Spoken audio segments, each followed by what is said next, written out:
गाड़गेनगर police station में शारीरिक शोषण का एक मामला उजागर हुआ है और इस मामले में गाड़गेनगर पुलिस ने आरोपी शेख शुभान शेख शरीफ उर्फ शहनशाह उम्र 34 वर्ष संतोष नगर हैदराबाद तेलंगाना को हिरासत में लिया। इस मामले में जानकारी इस प्रकार से सामने आई है कि आरोपी शेख शुभान तलाशशुदा महिलाओं को शादी का लालच देकर फंसाया करता था और अमरावती शहर में भी एक पीड़ित महिला को इसने इसी तरीके से फंसाया और उसके साथ में महिला की अनुमति के बगैर कई महीनों तक शारीरिक शोषण करता रहा। लेकिन इस संदर्भ में जब पीड़ित महिला के भाई ने आरोप शेख शुभान की जानकारी निकाली तो पाया कि शेख शुभान ने इससे पहले हैदराबाद, बेंगलुरु, तमिलनाडु, अलीगढ़, कलकत्ता की कई ऐसी युवतियों के साथ में धोखाधड़ी की। शेख शुभान के खिलाफ इससे पहले बलात्कार और 7 मोबाइल चैटिंग के अपराध हैदराबाद में भी दर्ज है और उसने 8 माह की सजा भी भुगती है। पीड़ित की शिकायत के आधार पर गाड़गेनगर पुलिस स्टेशन ने आरोपी के खिलाफ विभिन्न धाराओं के तहत मामला दर्ज करते हुए आरोपी को तुरंत अमरावती से गिरफ्तार किया था एवं उसे 26 अगस्त की रोज अदालत में पेश किया गया। अदालत में पेश करने के पश्चात उसके पुलिस कस्टडी की मांग की गई। पुलिस की मांग को मान्य करते हुए अदालत ने आरोपी शेख शुभान को 29 अगस्त तक पुलिस कस्टडी में रखने के आदेश दिए। आगे इस मामले की जाँच गाड़गेनगर पुलिस स्टेशन द्वारा की जा रही है।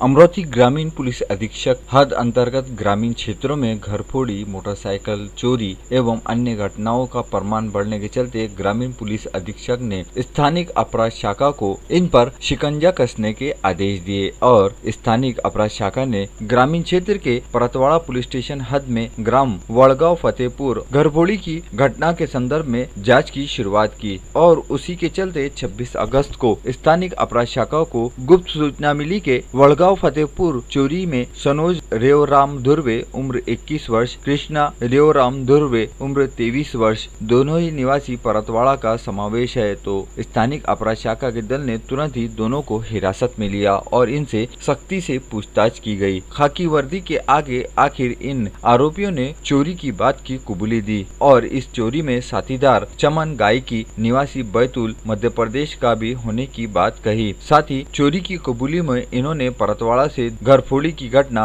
एक मोटरसाइकिल चोरी एवं चांदूर बाजार अंजनगांव से घरफोड़ी की चोरी की बात की कबूली दी। इन चोरी की घटनाओं में चोरी किए गए माल में एक glamour motorcycle, 2 LED TV, home theatre, सोने की अंगूठी, टॉप एवं पीतल के बर्तनों का समावेश है। स्थानिक अपराध शाखा ने इन दोनों चोर भाइयों से 1,50,400 रुपए का मुद्देमाल जब्त किया है। कार्रवाई के पश्चात इन दोनों आरोपियों को आगे जाँच हेतु परतवाड़ा पुलिस स्टेशन के ताबे में दिया गया है। ये संपूर्ण कार्रवाई ग्रामीण पुलिस अधीक्षक, अपर पुलिस अधीक्षक के मार्गदर्शन में स्थानिक अपराध शाखा के प्रभारी पुलिस अधिकारी सूरज बोंडे के नेतृत्व में पुलिस उप निरीक्षक विजय गराड़, पुलिस उप निरीक्षक आशीष चौधरी, सह पुलिस उप निरीक्षक संतोष मुंदाने, पुलिस हेड कांस्टेबल त्रियंबक मनोहर, पुलिस कांस्टेबल प्रमोद खर्चे, योगेश संभारे, परवीन अम्बाड़कर, दिनेश कनौजिया, चालक पुलिस हेड कांस्टेबल सहित विशाल भानु से शिवा सिरसाट, वैशाली तिवारी ने मिलकर की है। वैसे भी बीते कई दिनों से स्थानिक अपराध शाखा ग्रामीण क्षेत्रों में चोरी अवैध धंधों पर शिकंजा कसता ही जा रहा है, जिसके चलते ग्रामीण क्षेत्रों में चोरी सहित अवैध धंधों की भरमार में काफी बड़ा अंकुश लग चुका है।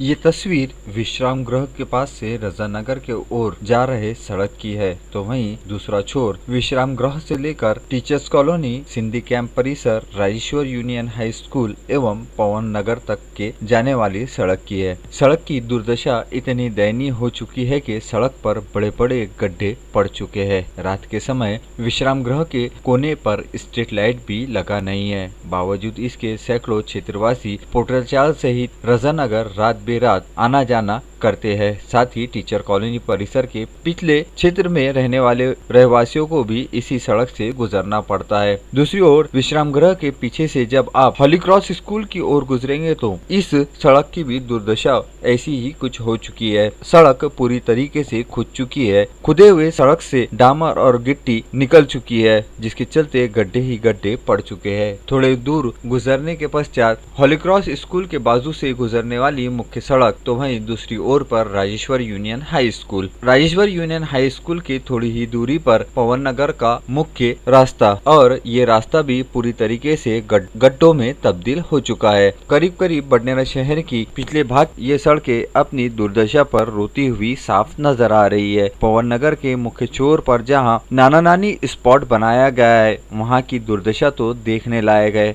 नाना नानी स्पॉट के ठीक बाजू ही गंदे पानी जमा हुआ है और ठीक उसी के बाजू में सड़क के बीचों बीच 3 फुट खोल गड्ढा भी पड़ चुका है। बारिश के दिनों में इस गड्ढे में पानी भरने के चलते इस रास्ते से गुजरने वाले नए राहगीर तो कई बार इस गड्ढे में गिरकर दुर्घटना का शिकार भी हो चुके हैं। नाना नानी स्पॉट के ठीक पास से पवन नगर से ये रोड झिरी मंदिर परिसर तक निकलता है और इस पूरे रोड की भी दुर्दशा इतनी दयनीय है कि रोड उखड़ने के बाद में निचले भाग की पूरी मिट्टी ऊपर आ चुकी है। जैसे जैसे आप इस रोड पर आगे बढ़ेंगे तो आपको रोड की दयनीय अवस्था नजर आएंगी और इस रोड से गिट्टी बोल्डर के वाहन भी गुजर रहे हैं। ये तस्वीरें आपको बता रही है कि किस प्रकार से इन गिट्टी बोल्डर के वाहनों से इस रोड की दुर्दशा कितनी दयनीय होती जा रही है। जबकि पवन नगर क्षेत्र में सभी सुशिक्षित लोग रहते हैं और ये एरिया बडनेरा शहर के नामचीन लेआउट एरियो में से एक है। इतना सब कुछ होने के बावजूद भी पवन नगर के एक छोर से लेकर झिरी मंदिर के दूसरे छोर तक ये पूरा रोड अपनी दुर्दशा पर इतने आंसू बहा रहा है कि इन आंसुओं को देखकर शायद विकास भी अपने नाम पर रो रहा है कि आखिर इस क्षेत्र में विकास क्यों नहीं हो रहा है। जबकि बडनेरा शहर के सभी बड़ी स्कूलें, चर्च आदि इसी सड़क मुख्य छोर पर बने हुए हैं और इतना सब कुछ होने के बावजूद भी अब तक इन सड़कों का निर्माण कार्य नहीं किया जा रहा है, जिसके चलते क्षेत्रवासियों को खासी परेशानी का सामना करना पड़ रहा है।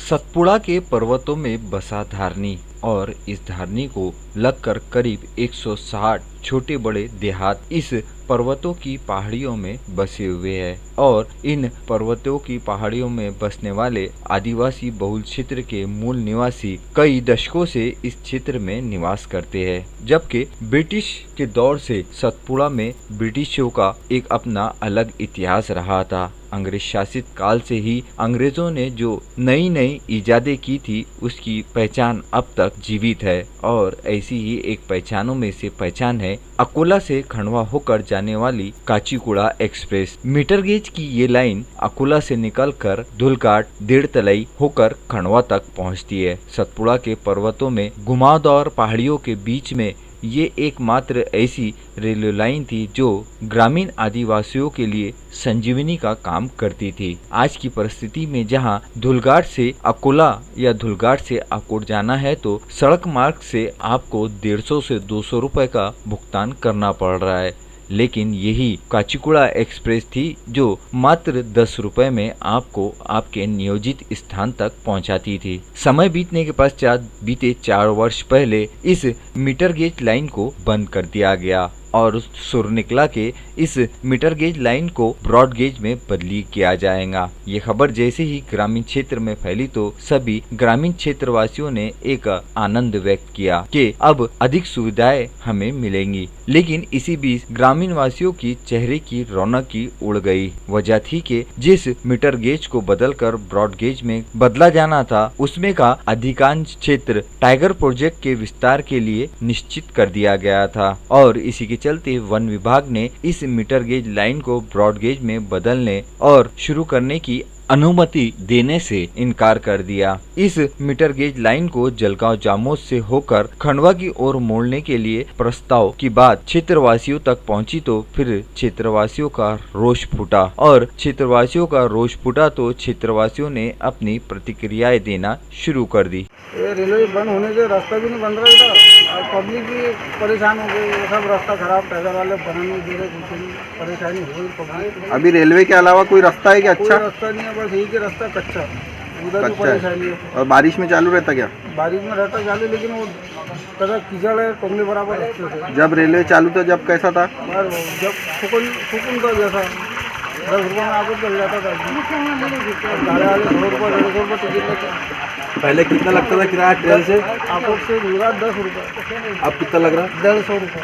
अब 150 150 200 लेते गाड़ी गाड़ियाँ नहीं मिलती है टाइम पे। आपको बता दें कि धुलगा, डाबका, तुकईथड़ इन मार्गों से ये मीटर गेज लाइन होकर गुजरती थी। अधिकांश ग्रामीण इसी से सफर तय करते थे, लेकिन जिस मीटर गेज को ब्रॉड गेज में बदलना था उसके लिए हरी झंडी की जगह लाल झंडी का संदेशा आया तो अमरोती जिले के सभी दिग्गज नेताओं ने मिलकर एक जगह होकर इसका कड़ा विरोध करना शुरू कर दिया और ये विरोध फिर सतपुड़ा के पर्वतों से निकलकर दिल्ली के संसद भवन तक पहुंच चुका है। और इस संदर्भ में ग्रामीण क्षेत्रवासियों के साथ में राजनेताओं ने भी आवाज उठानी शुरू कर दी और ये उठती हुई आवाज अब इतना जोर पकड़ चुकी है कि यदि इस मीटर गेज लाइन को ब्रॉड गेज में बदलकर पुराने नियोजित रूट से नहीं किया गया तो संपूर्ण सतपुड़ा वासी तीव्र आंदोलन की भी तैयारी कर रहे हैं। सतपुड़ा वासियों की मांग है कि चाहे कुछ भी हो जाए, हमारे जीवन की संजीवनी को हम अपने क्षेत्र से दूसरे क्षेत्र में नहीं जाने देंगे।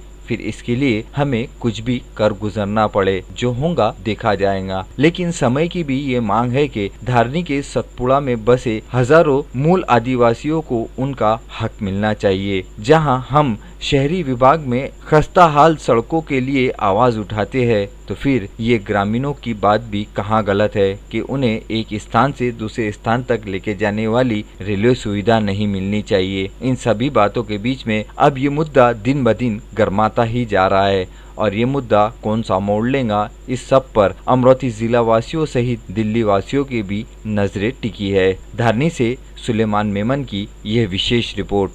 और हमारे इलाके में हमको ऐसा पता चला कि रेलवे जलगांव जामुन की तरफ से जा रहा है, ऐसा पता चला। लेकिन हमारे मेलघाट वासी और हमारे रानीगांव वासी का जो मांग है कि हमारा रेलवे नहीं जाना चाहिए।